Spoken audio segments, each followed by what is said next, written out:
Hey Scorpio, it's Dr. Leona coming in for your weekly reading. This is for the week of February 16th to the 23rd. I'm calling it the full moon series for February 2024. The full moon in Vedic astrology is going to be in Vedic Leo in a very important lunar mansion. If you want to learn more about that, you can come on over to my channel, my Patreon channel, and come over there and learn more about Vedic astrology and astronomy, because Vedic astrology is based on the same math used in astronomy.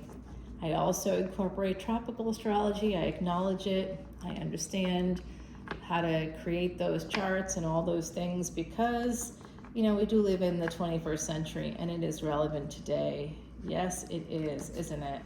All right, guys. I just see something here. Okay. All right. Just keep it rolling. I don't know. I thought I saw something in the cards, but it's been a long day, and I did have a good day. I hope you've had a good weekend. This should be dropping on Monday. Lundi Gras, it's called here in New Orleans, Lundi Gras. And we've got that happening. That's the day before Mardi Gras. It's the Monday before Mardi Gras.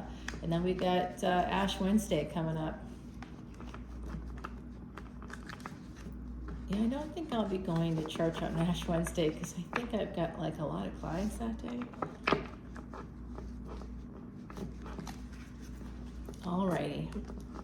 I am using the Rider-Waite deck. If you want to come over for the extended video, Scorpio, you're welcome to do so. I am doing a special right now for VIPs. You get to see all the good stuff, like pretty much every video. I have over 1,600 videos.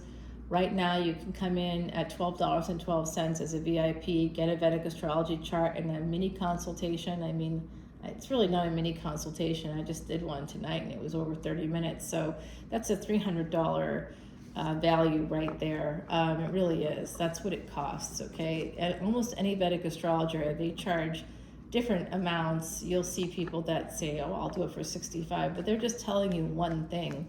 They're not doing anything major for that. And I certainly wouldn't be either, but I'm trying to introduce people to the Vedas, to Vedic astrology, because it's the OG and it's really so incredibly accurate.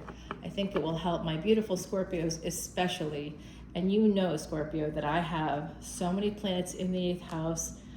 Every planet I have in my chart is connected to Scorpio, is connected to the 8th house and to Scorpio. It's pretty wild. My highest degree planet is Mars, and that's my purpose in this lifetime. And Mars is the ruling planet of Scorpio in Vedic astrology. It's also the ruling planet of Aries in Vedic astrology. So in Vedic astrology, every planet except for the Upagrahas, the shadow planets, the sun and the moon, rule 2 planets each. And for Mars, that is Scorpio as well as Aries. Yeah, guys. So I'm in it to win it here. Let's get it rolling. Karmic partner at the bottom of the deck. It could be you becoming an Empress too. I think it's a karmic partner though. Somebody here may be holding back on a gift from God. There's a gift from God coming in for someone, and they are holding back on taking it, willfully ignoring something, a sign from God because of a karmic partner. There is a person here that may own a home. How will you know who the person is that's coming towards you? They may be a homeowner. You may be heading towards them. They may own a home. They could be a mother. Whoever they are, there's a giver, and you are not going towards them, or they're not going towards you. These energies can be reversed, guys. Saturn energy coming through. There is a big change happening ahead for you, a big change. The wheel of fortune will be turning in your favor, and you're going to be getting this. Who's winning the lottery? Somebody could be winning the lottery here. Playing the lottery might be a good idea for my beautiful Scorpios. And you should also come over as a VIP because I teach you things like certain mantras, certain Vedic remedies to bring in the success. For Scorpio, you guys can pray, you can say mantras, and it is like gold will flow in your direction. Like you have a lot of power to transform things wherever you have Scorpio in your chart. If it's Mercury, oh Lordy, wow. You've got a lot of power to manifest. Scary, scary power. Okay, so with this Ace of Pentacles, you're getting the 10 of Cups. I'm just going to show you this 10 of Cups. That's my ancestors card. So someone here, this has to do with the moon being in the lunar house connected to ancestors, actually. So that makes sense. Someone's going to win the love lottery, too. All right, this is a relationship that's eventually going to be happening. There's a partnership, a change, a love relationship that's going to be very abundant, my beautiful Scorpios. It does look like somebody here wants to defend this person. You may want to defend this person, or the person coming towards you may want to protect you. This person is very protective. Someone is holding back on sending out the messages. So I see somebody typing out texts. Maybe they are creating drafts in their email, and just kind of having it sit there for a while. But I am seeing this energy here of somebody wanting to communicate very badly. They've manifested you, or you've been manifesting them, and someone is kind of like not realizing it, not seeing it, willfully ignoring it. Could be because of this karmic partner that's at the bottom of the deck. Yeah, this is karmic partner. Guess what? They did not give you something, okay? They did not give you the joy that they could have given to you. There's a joy stealer here. You know what? I hate joy stealers, like vehemently. I hate using the word hate, but I do hate them. I hate joy stealers because it's so unnecessary and they scare me. You know, that's why I hate them. I have a lot of fear connected to joy stealers. It's like those people are social destroyers. And so there is this energy of a beautiful relationship coming in because someone, probably a karmic partner, stole your joy in the past, I believe. And someone here with this Two of Pentacles may have stepped out on a marriage because there was deprivation. Somebody deprived you of joy. Well, what are you supposed to do? Are you supposed to sit there and let somebody steal you of your joy? You have one life. You can't let someone hold you hostage for your entire life. You have to find some freedom somewhere, right, Scorpio? I mean, have some choices here. Someone made some choices outside of a relationship. Yeah, somebody feels guilty about it. Scorekeeper energy here. There's a new relationship coming in. I do think that there's an Emperor and an Empress here. There's this energy here. I can't wait to see what card is going to go right here because we've got Ace of Pentacles, we've got 10 of Cups. This is massive love coming in for you. Saturn is bringing this energy to you. There is a relationship. You have a choice, is what I'm hearing from the other side. You might be in a relationship now, but you have the choice to leave it. Someone here doesn't know that they have a choice. You have a choice. You don't have to stay in that relationship. And look at what card I said I couldn't wait to see. It's the Emperor. Okay? So this could be you with Mars energy. It could be somebody who's in Aries, Pisces, Aries. Could be Scorpio, Sag. It's a Gandanta point, that's for sure. Gandanta is a karmic knot. There are 3 of them between water and fire signs, guys, in Vedic astrology. It tells you a lot about your life when you look at those things. That's what I'm talking about with Vedic astrology. There's a lot of insights there that you can't get elsewhere. Okay, so here is this Queen of Wands. You are a fixed sign, my beautiful Scorpios. This could be you. Someone connecting, looking up at this other person. They manifested you or you manifested them. That's a manifestation card, the Queen of Wands. And this is 10 of Pentacles. Money, passion, money, love, joy. Oh, and the 10 and 6 comes through again for me. The 10 and 6 often comes through for me. And October 6th, June 10th, these are dates that I know in 2023 meant things to people in my Patreon community as well as to me. So now we have 3. All right, that's interesting.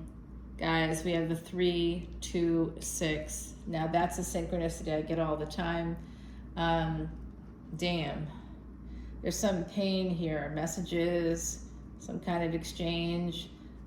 This emperor may be in pain because of a partnership that they have had to let go of, or that they are thinking of transforming. They may be thinking of transforming the family dynamic because of a new relationship, and that is hard. Even if you have adult kids, guys, yikes. Those adult kids can be real difficult. Nobody ever wants mommy and daddy to get divorced, you know? They don't care if you're miserable. They don't care. They don't. They want to have their fairy tale, and that's what you have to be careful of. Your children should not be in charge of those decisions for you. Neither should anybody else. Okay? I mean, no one else. You are living this life. No one else. It's yours. Do what you need to find the joy, because life goes by that quickly. And I remember deciding to move to the French Quarter. Part of why I did this was because I had a person in my circle get a prognosis that was basically, you've got 6 months to live. It wasn't me. I had a prognosis like that, but even having I had a 2-year prognosis about 23 years ago, and I still didn't go to Hawaii. I still didn't do the things I wanted to do. I did some of them, but for the most part, I just spent like the last 23 plus years of that very precious time living for other people, not living for me. Only really because of the pandemic, I had a lot of time. We all had a lot of time to think about stuff, and I'm like, what the fuck am I doing? Why am I sitting here serving others when they literally don't care about me at all? Like, I'm gonna spend the rest of my life not going to Hawaii, being deprioritized, being devalued. And you know what? Until I stood up and said all this shit to people, it still would have been going on.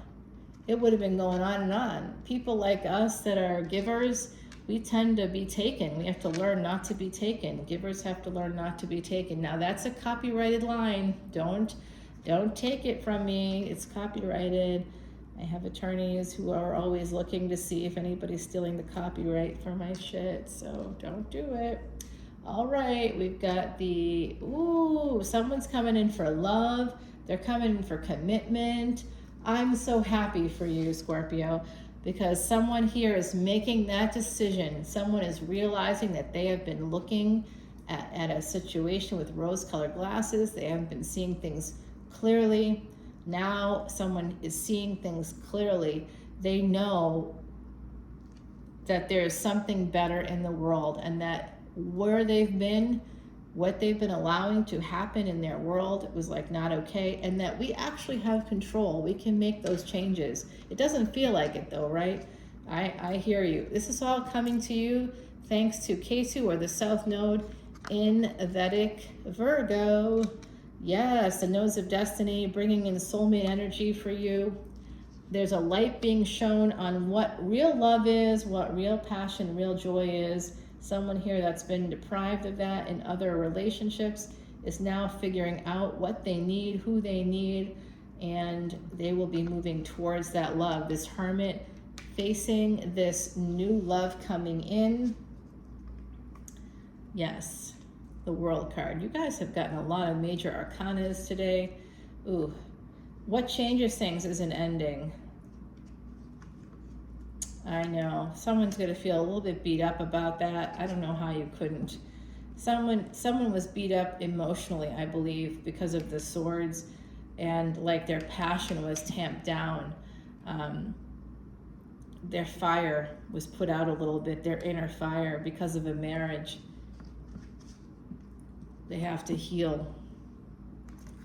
This marriage really messed someone up, this higher level of commitment. And this emperor, could be you, is leaving to heal. You can't heal in the space where you were hurt, my beautiful, beautiful Scorpios. You have to leave it. You have to leave the person behind.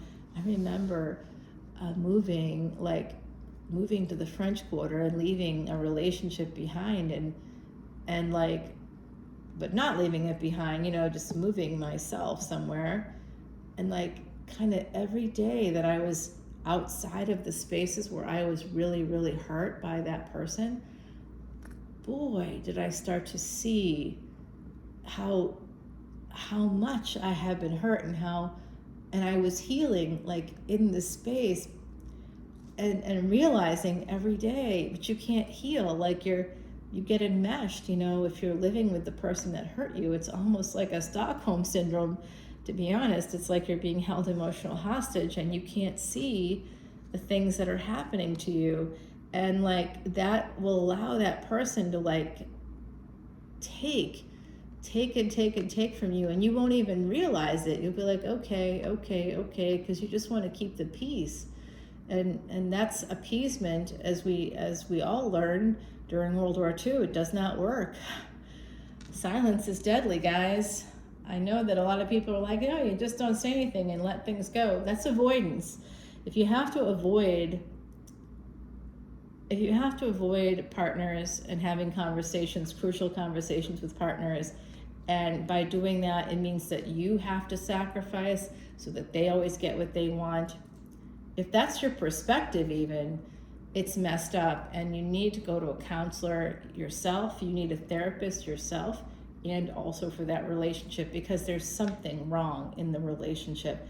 And using templates or frameworks, applying templates like religion, is not good. Remove that for the moment. God gave you a brain, okay? God gave you a brain. You must use it. You have to look at the psychology first, and then you can look at the religion and apply that moral code or whatever it is that you want to apply from that space. But there is a new beginning coming in here. An emperor is bringing a new beginning. They may be walking away from something else.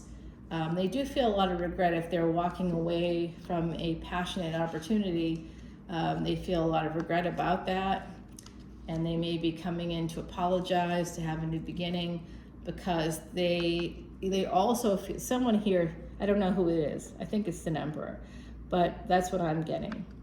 But someone here feels super guilty because they're getting what they want, and they think that they're getting it through some deceitful way.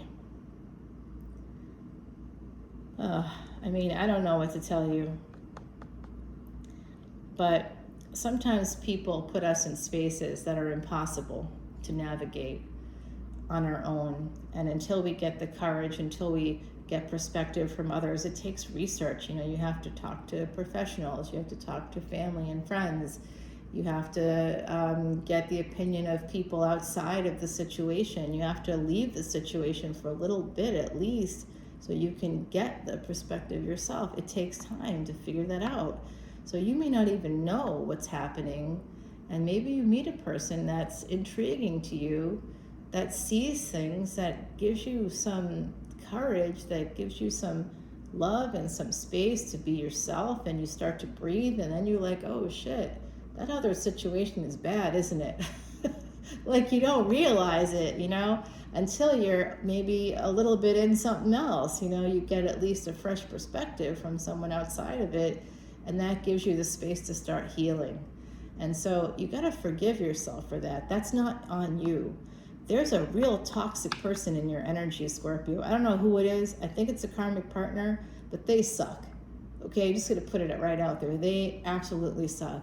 Some of them might be trying to suck up to you once you let them know that you've had it.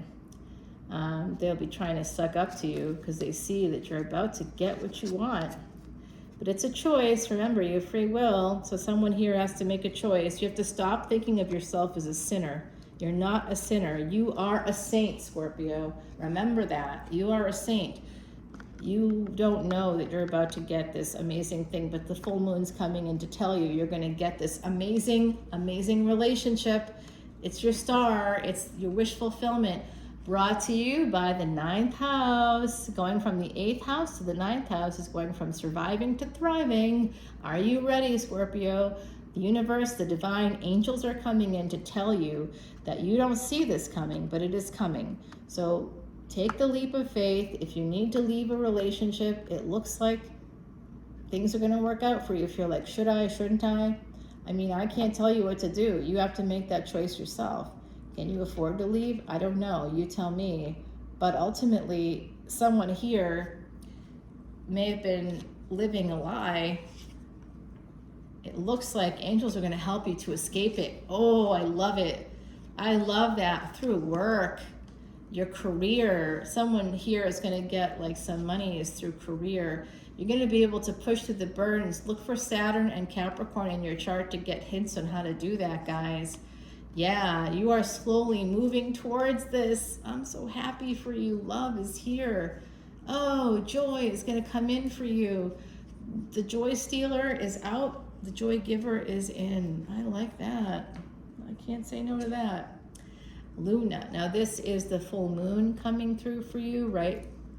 Talking to you right now. This is number 18. That's the number of life. It's also comes from 2 9s. Karmic completion and wholeness is coming in for you. This comes from the Dragon Path Oracle deck. And that is connected to my friend Jay, who passed away suddenly. He also had a Scorpio moon, guys. He had Scorpio placements. One of them was his moon. He was a Taurus ascendant, a Leo, Vedic Leo sun. He would have been tropical Virgo. And he was absolutely a force of nature. He was one of the happiest, like, connections I've ever had in my life. And I miss him every day. Sorry, guys. The death was tragic and it was recent. It was in 2022 and I freaking predicted it the day that it happened. I saw in the Leo big weekend energy reading, I saw him die. I did, and I didn't want that to be true. And then I heard about it. I had done the reading on Saturday, like a Saturday morning. It's Saturday right now. I'd done it on a Saturday morning. And it was so weird. You know why I'm thinking about him? Because we would have been together on this weekend. We were always together for Mardi Gras. Yeah, usually we were together. We were always together in February in New Orleans, always. Always, actually, now that I think about that. And I wonder why I've been crying a lot lately about him. Yeah, God. That grief just sticks around, doesn't it? Oh. Miss you, babe. Miss you. You can see him. His picture is on my community page. Go ahead and like it. Drop your comments if you know who he is. He was a nostalgia star. I worked with him for 5 years, and we knew each other for 10 years, guys. I just came to that conclusion that that's why I've been thinking about him a lot, because we were always together at this time of year. We were together every month, you know, multiple times a month. We were working together throughout the year. We traveled. We did a tour together for like 3+ years, 3 or 4 years, I think. We toured together. It was 32 cities a year. So we were always together throughout the year, but particularly always in New Orleans, where I am. That's where is this the first time? Was this the first city? Did we work here? Oh, shit. I'm just realizing that. No wonder why. I don't realize when I move to places, or why do I want to move places? Like, grief is often behind my choices, and it could be behind yours as well. I'm having this epiphany during your reading for a reason, Scorpio, because someone here, grief may have been behind your choice to stay in a space where you were not healthy, where you could stay unhealthy because you were grieving. And when we're grieving, depression is part of that process. And it takes so long to get through the process of what's called complex grief, okay? So like this situation, I'm still crying. It's 2024. It's been 1.5 years since he passed away. I am not quite 1.5 years, actually. It was just a year in November of 2023, so it's only been not even a year. It's been like 15 months, I think. So it's not even 1.5 years. But we're getting there, and I'm so sad about it, you know. A video of him, you know, he had that Scorpio moon, he rode motorcycles and stuff like that. A video of him from Facebook, a memory popped up where he like had on this like face mask that was like a skull, and I wear a lot of skull motifs, you know, probably because of him. And I think that's why it started, actually. I think that's where it came from. God, he influenced my life in huge ways, and I don't even realize it. I think that's part of why I must have moved here. I think the first time we worked together was in New Orleans. Oh shit. Is that why I moved here? Oh my God. It probably is, guys. Let's take this to the extended before I have any more epiphanies. I love you so much. Humble Brand, don't forget to check them out. Humblebrands.com. You know what? Jay would have loved this brand, but someone else I worked with on that same tour, who is not gone and who is absolutely a superhero in real life, true superhero inside and out, and also on the big screen. You'll definitely recognize who it is. I did a little video, a get to know us video. You can see my face in that video, and you can come on over to see the extended for it. And I think I talk about this person quite a bit too, but they also have massive Scorpio placements, and definitely this person and I, we have this also another Scorpio moon, guys, another Scorpio moon. So the Scorpio Moon Club coming out, a lot of entertainers have that. So please come on over to Patreon if you want to connect. I'd love to see you there, and I will see you for that extended. I'm using Salvador's Quiche deck here. I'm just doing some intuitive shuffles right now. This is a predictor deck. You can't get this deck anymore. It's totally sold out. It hasn't been sold for years. This deck predicted the pandemic by Sal, and then I predicted the election results, that we're about to have a new election year. So please come over, connect with me over on Patreon. I'd love to see you there. I don't care what level you come in at, but just come on over and start to learn, start to grow, take control of your chart, and you'll take control of your life. Bye, Scorpio.